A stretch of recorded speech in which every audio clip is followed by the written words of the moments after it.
For basically all of human history, what happens in our brain at the exact moment of death has been a total mystery. But a really groundbreaking study has finally given us a peek behind the curtain. And what it's showing us, well, it's challenging everything we thought we knew about the end of life. I mean, it's the one question that connects every single one of us, right? When our body starts to fail, does our mind, our consciousness just flicker out like a candle in the wind? For decades, that's pretty much been the main assumption. So on one side, you have the common belief. The lights go out, all the systems power down, and that's it. End of story. But what scientists actually discovered is pretty much the exact opposite. Instead of just quietly shutting down, the dying brain explodes in this massive, coordinated electrical and chemical event, a final, pretty spectacular brainstorm.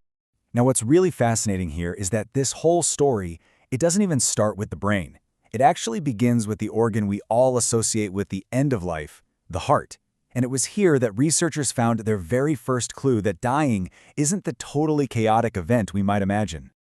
Okay, so what you're looking at here is the heart's electrical activity during the dying process. And what the researchers noticed was, well, it was really surprising. The heart didn't just stop chaotically. Instead, it followed this clear, structured sequence of failure. It was almost like an orderly shutdown procedure with very distinct stages. And this is how those stages break down. First, you get this wild fluctuation in the heart rate, then a really steep decline. That's followed by a period where the rhythm is super low, but it's stable. And then finally, there's one last, chaotic burst right before silence. This predictable pattern was the first hint that something much more organized was going on under the hood. So, with the heart's orderly failure now on the map, the investigation turned to a surprise witness, the brain. And this is where the story takes a truly wild turn. While the heart was going through its shutdown sequence, the brain wasn't shutting down at all. It was erupting. This image shows a massive surge of highly synchronized brain waves. And here's the kicker. The brain actually became more organized and more internally connected than it is during our normal waking life. But it wasn't just an electrical storm. Nope. At the exact same moment, the brain was also flooding itself with this potent cocktail of chemicals. These graphs show a massive, simultaneous release of core neurotransmitters, the very molecules that control our thoughts, our feelings, and our perceptions. And the sheer scale of this is it's staggering. Within the first minute, the brain released more than 30 times the normal amount of norepinephrine. That's the chemical that's responsible for alertness and arousal. So the dying brain isn't sleepy, it's hyper-alert. So what exactly is in this final cocktail? Well, you've got dopamine, which is for attention and cognition. You have norepinephrine for that extreme alertness.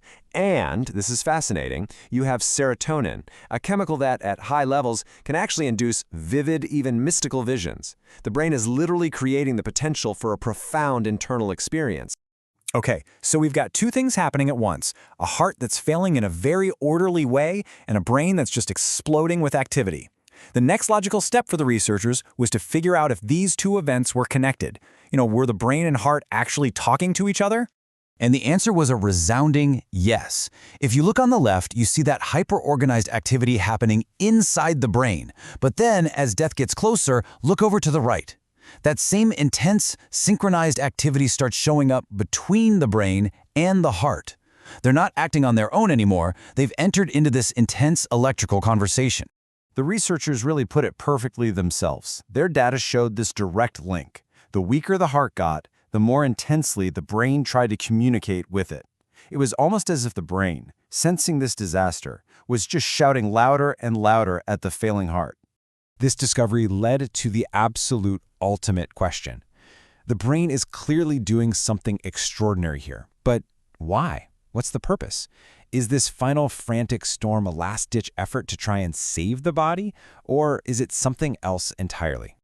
So this is the central mystery, right? Is the brain's final act this heroic rescue mission trying to jolt the heart back to life? Or, and this is a wild thought, could this brainstorm actually be a fatal command, actively speeding up the process of dying? To find out, the scientists performed one last, just brilliant experiment. They surgically cut the main communication line from the brain to the heart. And the results? I mean, just look at this chart. They are absolutely stunning. With the brain's signals blocked, both the heart and the brain survive for nearly 3 times as long. The conclusion is as clear as it is shocking. The brain's own hyperactive storm, its frantic attempt to do something, wasn't a rescue mission. It was actively speeding up the heart's failure. It was basically an accidental self-destruct sequence. So, this discovery really forces us to completely rethink the biology of dying. But it also has some really profound implications for a very human phenomenon, one that's been reported for centuries. And I'm talking about near-death experiences, or NDEs. You've heard of these. Survivors of cardiac arrest often report these incredibly vivid, really profound experiences. Things like feelings of peace, seeing a bright light, or feeling completely detached from their own body.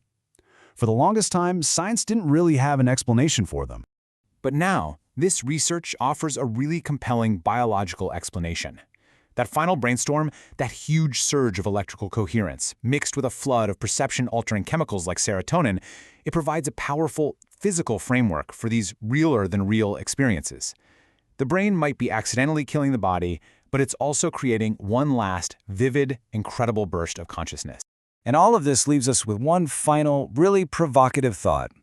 If the brain is capable of this incredible level of organized internal activity, even as the body is failing, if it can generate a reality that profound in its final moments, what does that tell us about the true nature of consciousness itself?